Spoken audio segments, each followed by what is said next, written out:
Hello, hello, Sarah Amonou avec vous pour ce nouveau podcast. Alors je me présente un petit peu, je propose des accompagnements holistiques et humanistes. Je suis formée à la naturopathie, je pratique la psycho-énergétique, la canalisation des mémoires et on va dire que ma manière de connecter, c'est vraiment une connexion d'âme à âme. Si vous avez envie d'en savoir plus, vous pouvez aller voir directement sur le site internet dans le lien de cette description. Et comme j'initie également à l'aromathérapie et que je suis formée à l'olfactothérapie, les huiles essentielles pour moi c'est vraiment c'est tout un univers en fait. C'est vraiment tout un univers et c'est toujours magique à transmettre. D'ailleurs, d'ici quelques temps, je pense que je vais proposer une formation directement disponible sur mon site internet. Donc voilà, peut-être que quand tu écouteras ce podcast, la formation sera déjà disponible, peut-être pas encore. Mais voilà, je lance ça comme ça. Les huiles essentielles, alors... elles sont utilisées en Égypte antique, depuis l'Égypte antique, et puis à mon avis bien avant, parce que en tout temps, l'homme a su, collaborer avec la nature. On n'utilise pas la nature, on collabore, on s'accompagne. C'est vraiment avec les plantes, surtout avec l'huile essentielle, parce qu'on dit que c'est l'âme de la plante, et je vais vous expliquer un petit peu plus loin pourquoi c'est très subtil, et à la fois on est sur de la concentration maximale, quoi. Parce qu'une goutte d'huile essentielle en termes de principe actif correspond à 27 tisanes. Donc vous voyez un petit peu l'équivalent, c'est assez concentré, quoi. C'est pour ça qu'il y a une posologie qui est très stricte et qu'il faut faire très attention. Donc si vous ne savez pas, demandez à des professionnels, initiez-vous, mais vraiment ne faites pas les choses comme ça au hasard, parce qu'il y a énormément de précautions. Il y en a qui sont dermocaustiques, il y en a qui sont photosensibilisantes, donc le but c'est pas de faire peur, mais une fois qu'on est prévenu de tous les risques, après on peut les utiliser dans un cadre un petit peu plus libre, dans une certaine liberté, mais il y a vraiment des précautions à respecter. Il y en a qui ne se diffusent pas, il y en a qui ne s'ingèrent pas, il y en a, il faut faire attention quand on les applique parce que ça peut brûler. Donc c'est vraiment, voilà. Et puis, pas de panique, pas de pression, on apprend au fur et à mesure, il n'y a pas à tout savoir d'entrée de jeu. Avant de savoir, je ne savais pas, je ne vous apprends rien, mais voilà, c'est important aussi de se dire que de se laisser le temps d'apprendre, de se laisser le temps d'intégrer, ça se fait en son temps. Alors, du coup, les concentrés de plantes, alors je ne sais pas quel était le processus de fabrication de ce qu'ils appelaient les plantes de vie. Donc, en Égypte antique, on est à peu près 4500 ans avant Jésus-Christ. Et donc, on les appelait les plantes de vie. Et ces extraits de plantes étaient utilisés pour la cosmétique, je pense qu'ils avaient déjà une conscience. Quand je dis utiliser, c'est pour les différentes formes.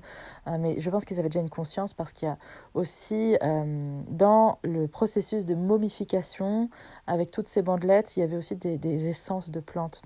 Donc il y avait vraiment une notion de... on va dire, vibratoire, spirituel autour de la plante, en fait. Il y a certaines plantes, comme le nard de l'Himalaya, qui accompagnent vraiment au passage entre la vie et la mort. Donc, vibratoirement, ça peut être très intéressant pour accompagner les personnes. Dans le processus de momification, dans les cosmétiques, vous savez, dans les églises aussi, il y a beaucoup l'encens qui est utilisé. Il me semble que c'est les rois mages qui ont utilisé, il y a de la myrrhe, de l'encens.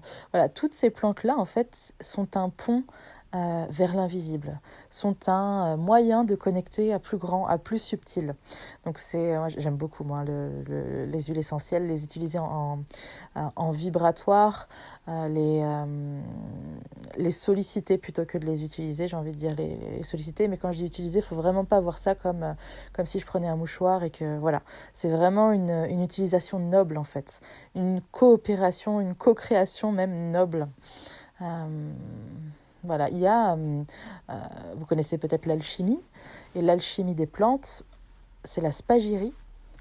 Et en spagyrie, on demande à la plante, il y a vraiment une conscience du vivant, on demande à la plante si elle veut bien travailler avec nous. Et le processus de spagyrie, c'est une transformation en soi. et pour la plante et pour la personne qui procède. C'est une co-transformation. Il y a une mort, il y a un processus de mort et de renaissance, il y a un processus d'élévation, mais la plante et l'homme s'élèvent par leur coopération, leur co-création. Donc il y a des plantes parfois qui ne veulent pas travailler avec nous parce que c'est pas... Voilà, il doit y avoir diverses raisons certainement. Et si on va dans cette zone-là aussi, dans votre jardin, si vous avez un petit jardin ou si vous avez des plantes qui poussent devant chez vous, regardez quelles plantes poussent devant chez vous. Très souvent, la nature est tellement généreuse et dans une co-création permanente et elle ne nous dissocie pas d'elle. C'est-à-dire que très souvent, il peut y avoir dans notre jardin des plantes qui se mettent à pousser quand on contracte certains symptômes ou certaines problématiques. Et c'est des plantes qui sont là pour nous aider. Donc c'est intéressant d'aller voir ce qui pousse vers chez soi, dans son jardin, devant chez soi, et de regarder peut-être même de reconnaître les plantes et d'aller regarder quelles sont leurs vertus et de faire un lien éventuellement avec ce qu'on pourrait avoir ces derniers temps ou quelque chose de, je sais pas, ça peut être une maladie chronique qui est installée depuis un moment. Mais voilà, c'est assez intéressant de voir à quel point la nature veut contribuer en permanence et à quel point on fait partie d'un immense tout vertueux. Et il y a ce respect de la nature parce que la nature c'est nous, la nature c'est un grand tout. Voilà, et il n'y a pas de... Très souvent l'homme veut contrôler la nature, mais la nature a son intelligence et elle n'a vraiment pas besoin de tout ça, quoi. Vraiment... elle se suffit elle-même et on fait partie de la nature, mais le fait de vouloir la contrôler, c'est se dissocier et être dans une forme de séparation avec la nature. Voilà, je pense que je suis en train de m'égarer un petit peu, mais c'était important que je vous partage ça. Alors, donc en tout temps, l'homme communie avec la nature. Quand on voit les sagesses amérindiennes, la nature fait partie intégrante de la vie des Amérindiens. Les plantes sont utilisées à des fins médicinales. Et puis, il faut savoir aussi que la plupart des médicaments qu'on utilise sont synthétisés à partir de molécules vivantes de plantes. Sauf que on est sur du mort parce que c'est synthétisé et que ce n'est pas la... Vous savez, il y a une signature dans le vivant. Le vivant, il y a ce qu'on appelle... comment est-ce que je peux dire ça ? Le corps reconnaît quand il ingère quelque chose de vivant. Et il ne réagit pas du tout de la même manière que s'il ingère quelque chose qui n'est pas vivant. Parce que le vivant reconnaît tout de suite le vivant. Le vivant ne fait qu'un. Et du coup, la plupart des plantes qu'on ingère, il y a ce qu'on appelle le totem de la plante. Alors des fois, c'est des parties un peu plus... je sors des huiles essentielles, mais si ça vient, c'est que ça doit venir. Et ce qu'on appelle le totem de la plante, c'est-à-dire que c'est la plante dans son intégralité et... chaque partie est constituée de certaines molécules avec une telle concentration qui fait que, en fait, l'ensemble de la plante constitue, je ne vais pas dire un médicament, mais si on pourrait appeler ça, comment dire, un remède à elle toute seule, en fait, quand on ne dissocie pas toutes les parties. Parce que souvent, dans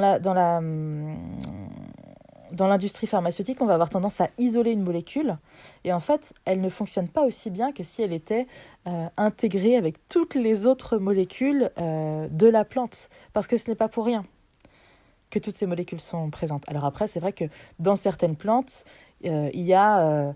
par exemple, le sureau noir, si on prend le sureau noir, les fruits sont toxiques crus, il faut les cuire. On va plutôt privilégier les fleurs qui sont un peu disponibles tout de suite. Enfin voilà, il y a certaines plantes dont toutes les parties ne se mangent pas, donc il faut faire attention quand même, toutes les parties ne s'ingèrent pas. Je vais revenir un petit peu aux huiles essentielles, mais voilà, j'ai une pensée en arborescence, alors forcément je vais d'un sujet à l'autre, mais je finis quand même en général par revenir là où j'ai commencé. Donc voilà, alors le terme aromathérapie, il arrive en 1935 avec un pharmacien français qui s'appelle René-Maurice Gadefaussé et qui se brûle et instinctivement il met sa main dans de l'essence de lavande, de l'huile essentielle de lavande. Et en fait, il voit que sa main guérit très rapidement, que la brûlure ne reste pas longtemps et que c'est un peu une guérison miraculeuse. En tout cas, beaucoup plus rapide que ce qu'il aurait pu mettre à la place. Donc, on a Donc il a inventé le terme justement de l'aromathérapie, donc le fait de se soigner avec les huiles essentielles. Alors moi, je vais vous parler un petit peu de l'aromathérapie fonctionnelle, mais il y a aussi de l'aromathérapie vibratoire, parce que certaines huiles essentielles sont vivre d'une manière, leur fréquence est similaire à un chakra. Par exemple, si on prend pour le chakra racine, en... Ah, j'ai pas le mot qui va venir là. Ouais, on peut trouver des similitudes vibratoires. C'est-à-dire qu'il va y avoir une vibration qui est très proche d'un chakra. Donc pour le chakra racine, on va trouver le clou de girofle, on va tout ce qui est enterré aussi dans la terre, donc carottes, on va trouver le clou de girofle, on va trouver la cannelle, on va trouver l'angélique, on va trouver le cèdre de l'Atlas. Le cèdre de l'Atlas, c'est juste magnifique parce que comme beaucoup on va dire de conifères, on a cette notion de triangle qui nous relie à la fois au ciel et à la terre. Donc pour un équilibre cosmotellurique, moi je trouve que le cèdre il est juste extraordinaire parce que si on est à l'écoute de ce qui se passe dans le corps, c'est comme si... alors on n'a pas besoin d'en mettre sur soi ou quoi, mais rien qu'à le respirer pendant, je sais pas moi, quelques secondes, il y a comme une sève intérieure qui se présente, il y a un ancrage qui se fait dans une certaine lenteur. D'ailleurs, c'est le rythme de la nature est très lent, hein. On ne voit pas d'arbres pousser en 2 jours et faire 15 mètres de long. Donc c'est vraiment aussi, la nature nous rappelle un rythme beaucoup plus lent. Et la connexion avec les huiles essentielles, elle nous rappelle à quelque chose de plus lent. Voilà, alors, on s'égare, mais pas tout à fait, pas tout à fait. Alors, qu'est-ce que je voulais dire d'autre ? Alors oui, on va parler du principal aussi procédé de distillation des huiles essentielles, qui est la vapodistillation. Donc on met dans un alambic, on met dans la cuve de l'alambic la plante qu'on souhaite distiller, admettons de la lavande fine, de la lavande vraie. Donc son petit nom latin, c'est Lavandula angustifolia. Et du coup, cette plante, on la met dans la cuve de l'alambic qui est directement reliée à un générateur de vapeur, donc qui va créer une vapeur à une température et une pression constantes pour que justement cette vapeur traverse la plante et emmène avec elle les molécules aromatiques. Rappelez-vous qu'on a dit tout à l'heure que l'huile essentielle correspond à l'âme de la plante. C'est-à-dire que toutes les molécules là ne vont pas être emmenées par la vapeur d'eau, seules les plus légères vont être emmenées. Ça veut dire qu'on a vraiment le corps subtil de la plante, on a vraiment le corps, on peut dire, éthéré, on est dans cette notion d'éther en fait, un petit peu. Donc on a vraiment la vibration... je dirais la plus élevée de la plante, parce qu'on a vraiment les molécules qui sont dans le subtil. Voilà, c'est vraiment presque ça que j'ai envie de dire, qui sont emmenées par la vapeur d'eau et qui se retrouvent dans ce qu'on appelle l'essentier. Et donc dans l'essentier, on a 2 produits. On a ce qu'on appelle l'hydrolat, donc qui est l'eau de la vapeur d'eau, qui a été aussi informée par la plante, donc qui porte les composés de la plante, mais en quantité moindre. Donc c'est pour ça que l'hydrolathérapie, on la propose beaucoup aux enfants, parce que c'est beaucoup moins fort qu'une huile essentielle. Et juste au-dessus, donc en quantité moindre, vous allez voir, par exemple, 2 cm d'huile essentielle qui va flotter, comme la densité est différente, au-dessus de l'hydrolat. Donc on récupère et l'hydrolat, et l'huile essentielle, sachant que l'hydrolat, voilà, on peut l'utiliser de manière beaucoup plus safe si on ne connaît pas les quantités ou quoi. Et très souvent, on peut l'utiliser aussi avec les enfants comme du sirop. En fait, on va mettre une cuillère à soupe. Alors, tous les hydrolats ne s'ingèrent pas non plus, faites attention. Regardez bien. Allez voir un professionnel si vous avez des doutes. Mais ça peut s'utiliser un petit peu à la manière du sirop, dans de l'eau. Voilà, une cuillère à soupe ou 2 d'hydrolat dans de l'eau. Et ça nous fait une boisson aromatisée, naturelle, avec quand même des principes actifs présents dans l'hydrolat.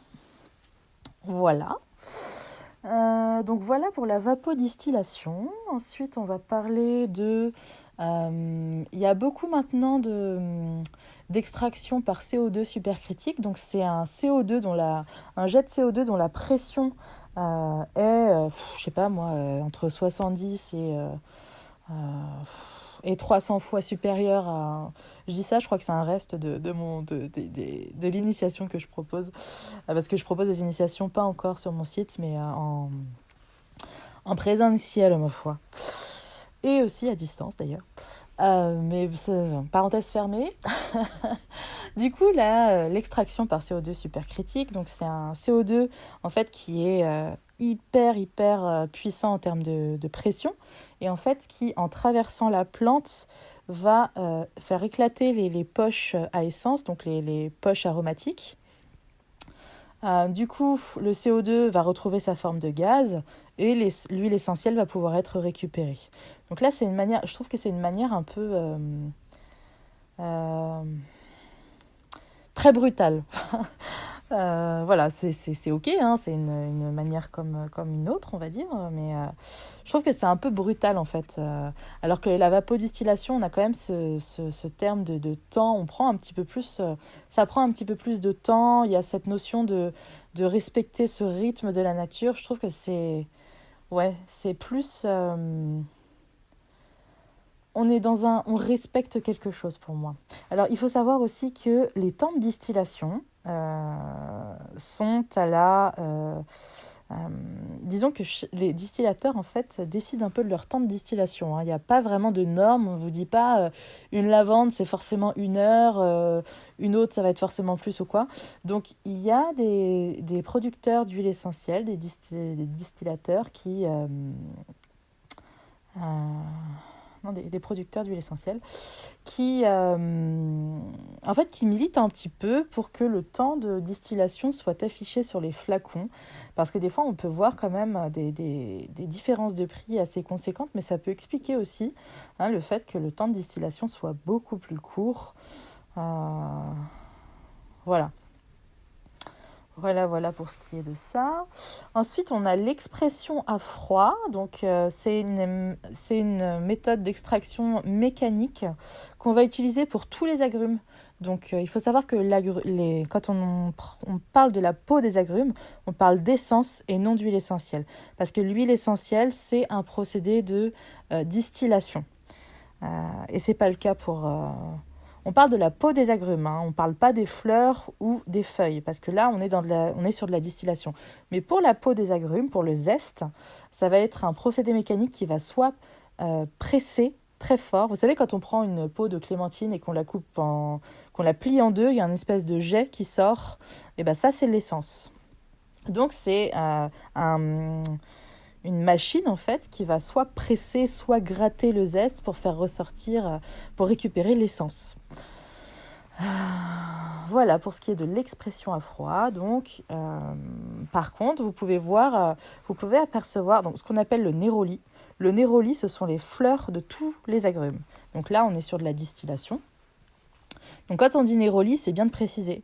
Le néroli, soit de la fleur d'oranger, soit de la fleur de citronnier, le néroli de pamplemousse, néroli d'orange, enfin voilà, il y a plein de nérolis différents.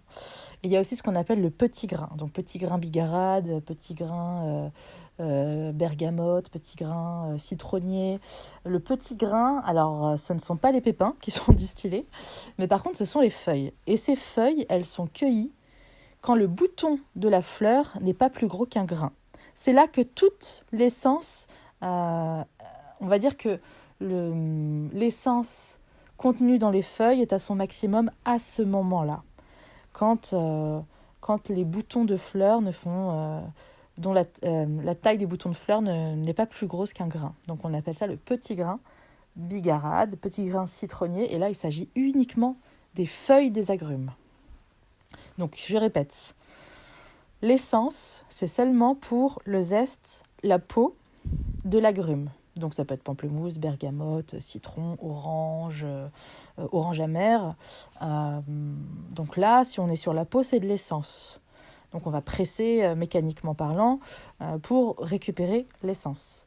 Ensuite, si on est sur du néroli, on est sur la fleur de l'agrume. Donc là, pareil, ça va être un procédé de distillation. Donc on est sur de l'huile essentielle, de la fleur d'agrumes. C'est pour ça que le néroli, c'est bien de préciser de quel néroli on parle. Parce que néroli, c'est la fleur d'agrumes. Donc est-ce que c'est du néroli de pamplemousse, du néroli d'orange, enfin voilà. C'est pas toujours précisé non plus, donc bon, voilà. On n'a pas toujours toutes les infos non plus. Et puis le petit grain, on est sur la feuille qui est distillée également. Donc le néroli et le petit grain, on est sur de l'huile essentielle puisqu'il y a distillation. Par contre, quand il s'agit de l'écorce, du zeste, de la peau de l'agrume, on est sur de l'essence puisque c'est un procédé mécanique. Une presse, un peu comme une grosse presse mécanique qui récupère l'essence.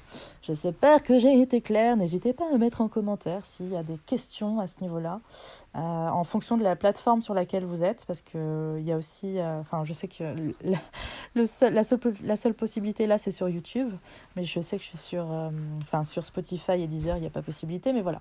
Si vraiment vous voulez laisser un commentaire, avoir plus d'informations, sachez que c'est disponible aussi sur YouTube. Il y a juste à taper mon prénom et mon nom, donc Sarah Amonou, et vous me trouvez sur YouTube pour laisser vos commentaires. Et n'hésitez pas à me dire aussi s'il y a des sujets sur lesquels vous voulez avoir un podcast, quelque chose pour vous éclairer. N'hésitez pas, parce que je suis vraiment heureuse de contribuer. Donc voilà, parenthèse fermée. Qu'est-ce que je voulais vous dire d'autre par rapport à ça, au procédé de fabrication Peut-être que je vous mettrai aussi en commentaire des marques d'huile essentielle qui sont éthiques, et qui sont vraiment dans une dimension... parce que d'une marque à l'autre, en fait, moi, il m'est arrivé de sentir des lavandes fines, vraies, officinales, c'est la même, de sentir des lavandes qui avaient une dimension beaucoup plus subtile chez certaines marques, en fait. Donc c'est vraiment... et il faut savoir aussi que c'est comme le vin. Le vin, en fait, on ne boit pas juste du vin, pour celles et ceux qui boivent du vin, mais il y a cette notion de... qui a fait ce vin, en fait, qui a collaboré, qui a accompagné ce processus de fermentation, qui a accompagné... et si on accompagne la nature et qu'on ne veut pas la contrôler, en fait, c'est un vin qui est beaucoup plus vivant. Et ça se traduit par une forme de douce ivresse. Je ne parle pas d'ivresse de quand on est complètement bourré, évidemment, mais je parle d'une douce ivresse comme quelque chose de l'ordre du plaisir du vivant qui se réveille. Et encore une fois, le vivant reconnaît le vivant.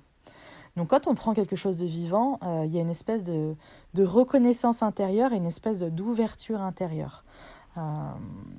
Voilà, c'est pareil avec les huiles essentielles en fait. En fonction des personnes qui ont accompagné ce processus, on va avoir des huiles essentielles qui vont être plus ou moins à une vibration, même si on a la même plante, on a deux marques différentes, il va y en avoir une des deux qui peut avoir une vibration beaucoup moins élevée.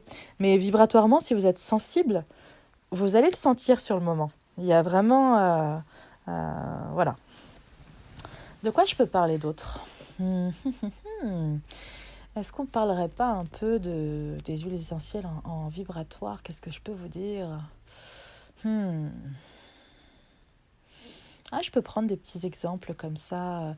Les jours où... alors, je vais vous dire ma manière de procéder un peu avec les huiles essentielles.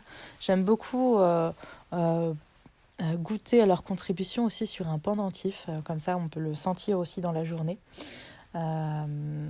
Et par exemple avec l'orange qui est comme tous les agrumes, toutes les essences d'agrumes sont photosensibilisantes et on va dire que la bergamote c'est 1000 fois, on va dire que c'est la plus photosensibilisante des essences d'agrumes.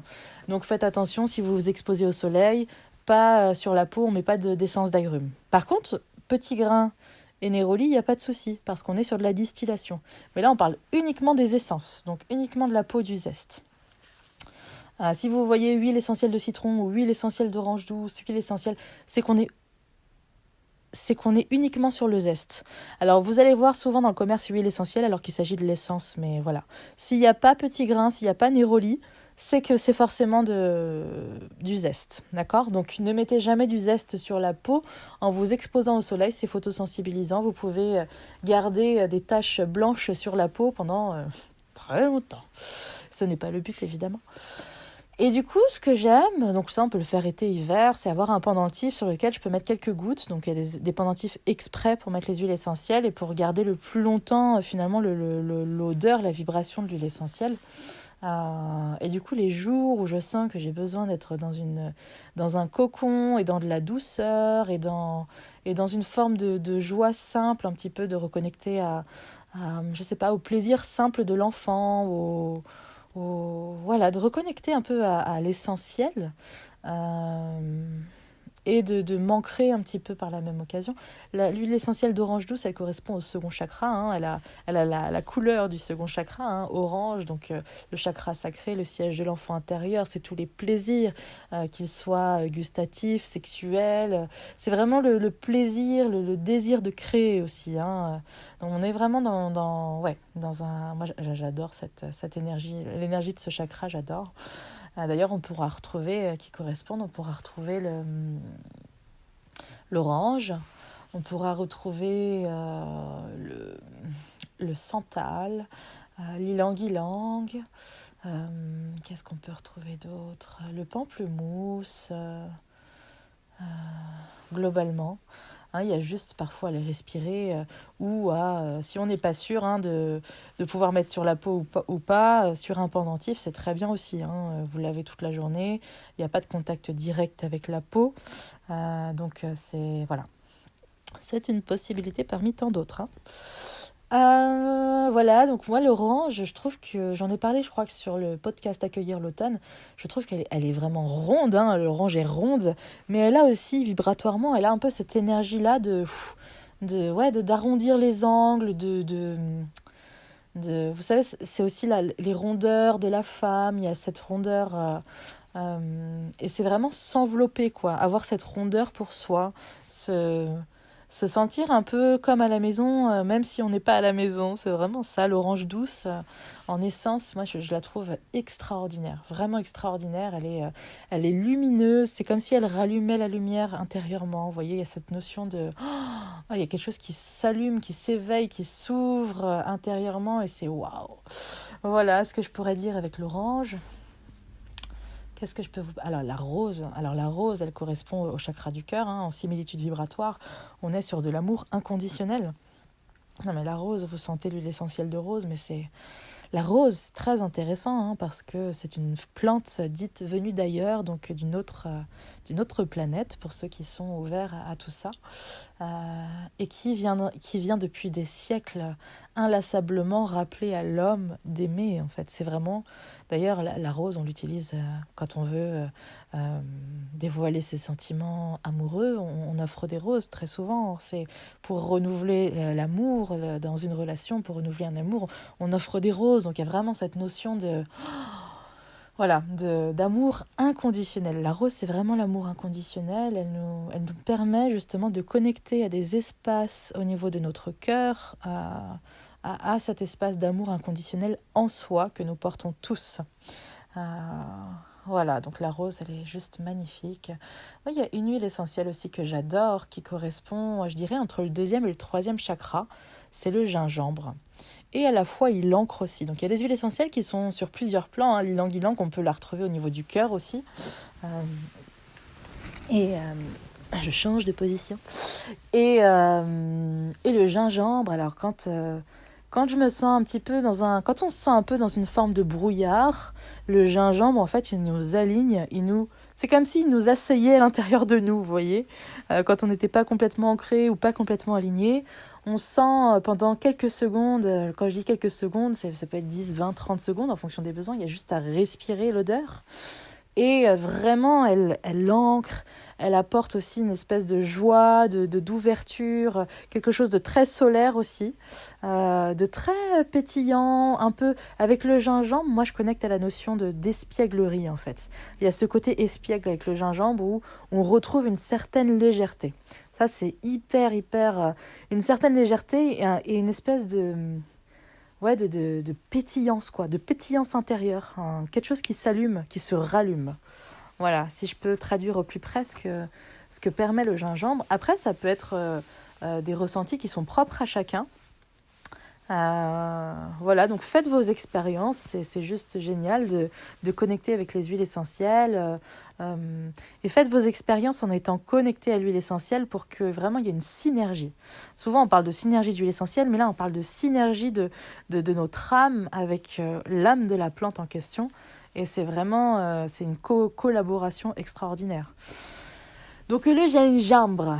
Ensuite, qu'est-ce que je pourrais... La rose, voilà la rose qui est juste extraordinaire. Le géranium aussi, un bourbon, ce sera bon, il y a le géranium rosa, mais je préfère le géranium bourbon en termes de qualité, en termes de vibration, c'est quand même autre chose. Et là, pareil, c'est l'enveloppement, on est sur du chakra du cœur aussi, on est plutôt sur un amour, on est entre l'amour conditionnel et inconditionnel. Mais on n'est pas au même niveau que la rose, clairement.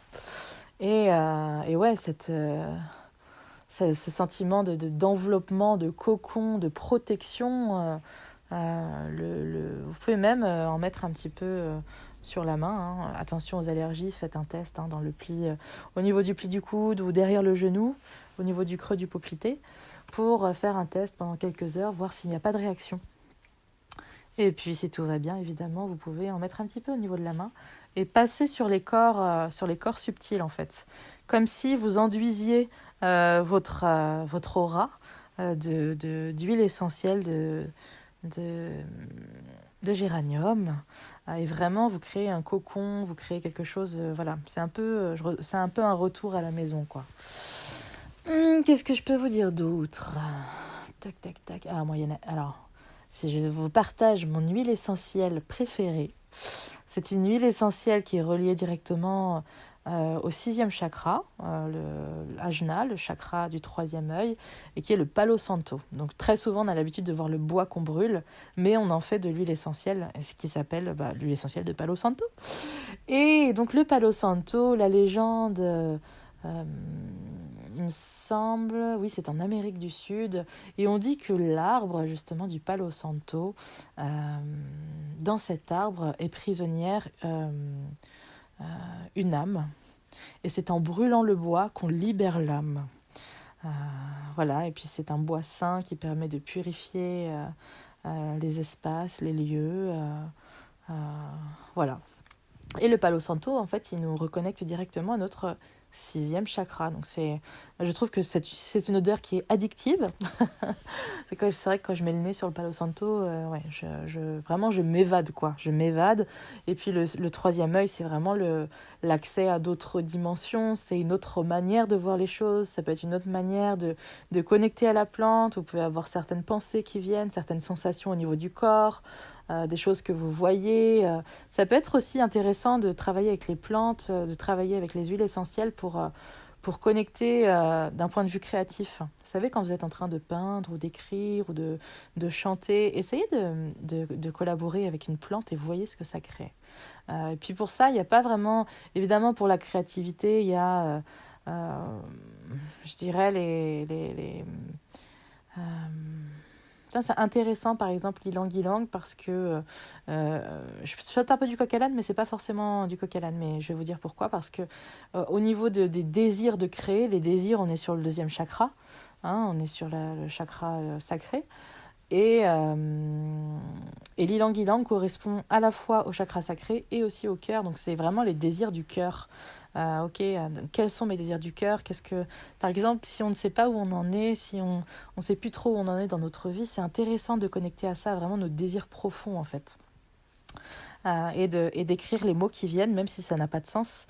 Et après, vous pouvez faire le lien entre les différents mots qui vous viennent sur le moment, qui ont été écrits en fait. Vous faites un lien. En fait, le fait d'écrire, c'est juste une manière de matérialiser toutes les espaces énergétiques en soi. C'est une manière de les ancrer dans la matière. Et puis après, vous pouvez faire un lien avec tout ce que vous avez écrit. Il y a forcément un fil conducteur, même si on ne le voit pas à première vue. Mais il y a forcément un lien. Un lien. Qu'est-ce que...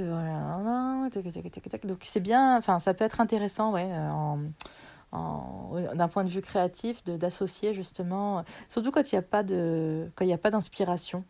Donc il n'y a pas d'inspiration. Donc si vous avez plusieurs huiles essentielles, essayez juste de vous laisser guider, laquelle m'appelle le plus là pour co-créer, pour collaborer maintenant. Euh, Parce que parfois, on pourrait avoir le réflexe de prendre une huile essentielle qui correspond aux chakras qui sont les plus créatifs. Hein. Il y a beaucoup de chakras de la gorge aussi. Hein. Chakra du plexus, chakra sacré.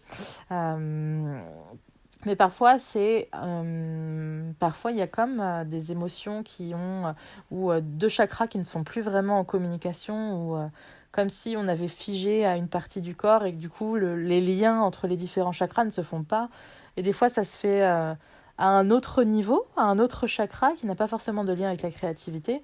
Mais c'est là qu'il y a quelque chose qui fait que ça ne circule plus de manière fluide et que la connexion, elle est plus aussi présente. Donc, plutôt que de se dire ah bah tiens, chakra sacré, je vais prendre cette huile essentielle, ou ah bah tiens, pour la créativité, je vais prendre ça.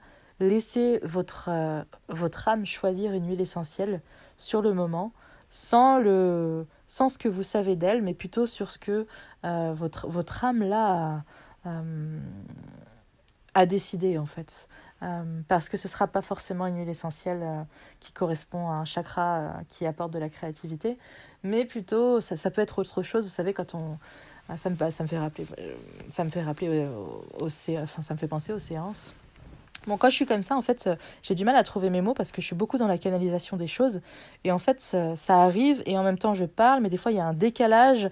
J'ai l'impression que je parle pas assez vite par rapport à ce que je reçois, mais si je commence à parler très très vite, ça va être un peu inaudible. Donc, par moments, c'est un peu bancal, mais voilà, c'est OK. Et qu'est-ce que je voulais dire par rapport à ça? On me parlait de quoi? Oui, de laisser son âme choisir. Je crois que j'étais partie sur autre chose entre-temps. Mais de laisser son âme choisir pour soi ce qui est requis sur le moment.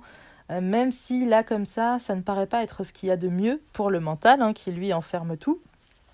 Mais vraiment de laisser la liberté de choisir autre chose. Oui, c'est ce que je voulais vous dire, parce que ça me faisait penser aux séances. En général, on vient me voir pour quelque chose, et finalement, on part sur complètement autre chose. Mais cette chose-là, finalement, avait un lien avec la première chose, sans lien apparent, sans lien conscient. Donc, c'est vraiment de se laisser aller à un espace beaucoup plus grand en soi, qui n'est pas l'espace du mental et qui n'est pas l'espace du... on ne parle pas de savoir, mais on parle de connaissance. La connaissance, c'est vraiment ce que rapporte l'âme, en fait, de tout ce qu'on a vécu, de toutes nos incarnations, si ce sont vos croyances, évidemment. Prenez ce qui résonne. Mais voilà, on parle vraiment de connaissance et non de savoir. Je dirais que le savoir, c'est très mental, c'est très intellectuel, en fait. Alors que la connaissance, c'est quelque chose qui est beaucoup plus vaste. C'est quelque chose qu'on ramène, auquel c'est comme si on avait la possibilité de se connecter à une grande bibliothèque, on peut appeler ça les akashas aussi, une grande bibliothèque où la connaissance en fait est disponible en abondance. Donc il y a une partie de nous qui sait absolument tout, donc c'est aussi lui faire confiance parce que c'est une partie qui dépasse de loin le petit mental, qui est une partie très limitée, très restreinte. Je crois que c'est dans la vidéo, j'ai fait un podcast sur le mental où je dis bien que le mental, c'est vraiment le tableau blanc sur lequel l'ego projette ses limitations, ses peurs, ses croyances, ce qu'il a pris comme étant des vérités. Et je compare le mental à l'espace d'une salle de bain et le cœur ou l'esprit ou l'âme à l'espace d'un jardin qui est en perpétuel mouvement, tandis que la salle de bain est complètement figée. Donc il y a cette notion de s'ouvrir à un espace plus grand en soi pour connecter justement à la dimension des huiles essentielles, parce qu'il y a plusieurs... vous savez, c'est comme Le Petit Prince. Il y a des ouvrages comme ça qui ont plusieurs dimensions à nous transmettre, à nous communiquer. Les huiles essentielles, c'est pareil. Et plus on est ouvert à un espace vaste en soi, plus on va connecter avec la grandeur en fait de l'essence de la plante, avec l'âme de la plante. Donc c'est vraiment une connexion en miroir. Si je suis connectée petit avec la plante, petit en moi avec la plante, je vais avoir accès à une connexion limitée qui est petite. Et en fait, la connexion avec la plante, elle est en miroir avec ce qu'on ouvre chez soi. Donc si je suis ouverte et dans une dimension, un espace qui est grand, qui est vaste, qui est même infini, si on parle de l'âme, qui est un espace intemporel et infini, du coup, l'âme de la plante s'ouvre en miroir, en fait. Donc, on a accès à des dimensions qui sont... parfois, on croit connaître une plante et finalement, c'est que en communiquant avec elle, on n'était pas dans un espace suffisamment grand et du coup, euh, on découvre une plante en fonction qu'on évolue soi, en fait, sur un chemin, sur un peu importe où on en est. Mais en évoluant, notre connexion, notre collaboration avec les plantes évolue aussi. Parce qu'elle nous offre ce qu'on est prêt à voir. Vous voyez ce que je veux dire? Donc, si je suis dans une version très petite, elles vont m'offrir quelque chose de très petit. Petit, c'est pas dans un jugement de valeur, hein, mais c'est l'espace du mental, il est petit chez tout le monde en fait. Hein. C'est pas petit ou grand chez un tel, non. Par contre, si je m'ouvre à un espace beaucoup plus grand, la plante va m'offrir justement cet espace en elle aussi. Donc c'est que de la collaboration, de la co-création, de la connexion, de la synergie entre nos âmes, entre... voilà, moi je trouve que c'est un univers absolument fascinant de connecter avec le monde végétal c'est vraiment quelque chose qui me passionne et de transmettre aussi. Je propose des journées dans la nature, en forêt hein, principalement pour justement ouvrir à une connexion universelle avec le vivant. Et c'est pas une connexion qui est destinée uniquement à... En fait, c'est ouvrir un canal en soi qui nous permet de communiquer avec tout le vivant. Parce que comme je vous le disais, le vivant reconnaît le vivant puisque nous ne sommes qu'un. Et du coup, une fois on a connecté à cette connexion universelle, on peut communiquer avec les végétaux, avec les animaux, avec tous les espaces en fait, avec euh, tout ce qui est vivant autour de nous. Donc c'est voilà la connexion au subtil et euh, ouais, c'est des espaces qui rien que de vous en parler en fait, je suis vraiment dans je connecte, je suis dans cet espace où vraiment c'est la connexion avec les plantes est magique quoi, hein, clairement. Alors, est-ce que je peux vous donner une petite huile essentielle pour la fin, pour finir ce petit podcast qui doit commencer à être long d'ailleurs? Ah oui, 41 minutes. Ah oui, bah, je ne me suis pas écouté parler. Euh, Qu'est-ce que je vais vous dire d'autre? Une dernière petite huile essentielle. Tac, tac. Toc, toc, toc, toc, toc, toc, toc, toc.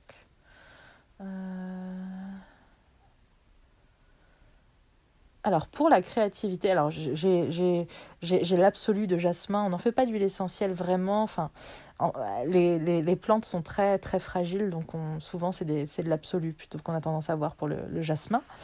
Euh, L'absolu de jasmin, elle est connectée au septième, mais aussi au sixième chakra, je trouve.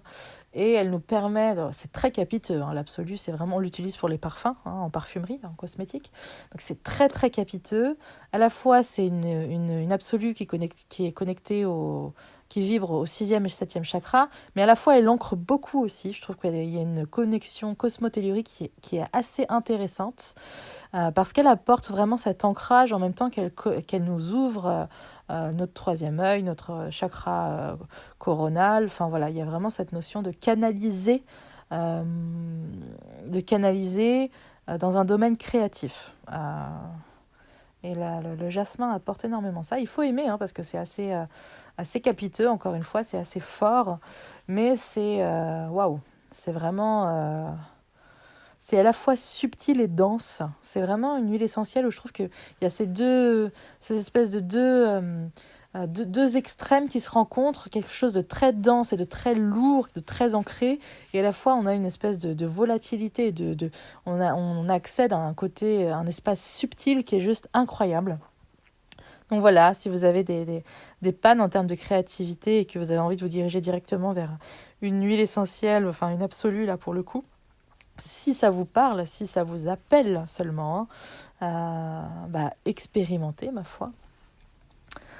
Voilà, eh bien, je crois que c'est tout.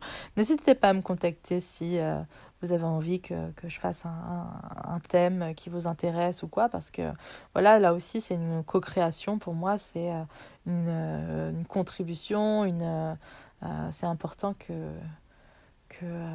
ça vous parle ou que vous vous sentez quelque part investi aussi chacun un peu à son niveau, mais voilà, moi ça me fait plaisir de partager à ce niveau-là et de connecter, de créer de nouvelles choses. Donc n'hésitez pas, c'est avec grand, grand, grand plaisir. Je crois que j'ai assez parlé pour aujourd'hui, c'est le podcast le plus long que j'ai jamais fait. Donc voilà, je vous embrasse bien, bien fort et puis on se dit à une prochaine fois.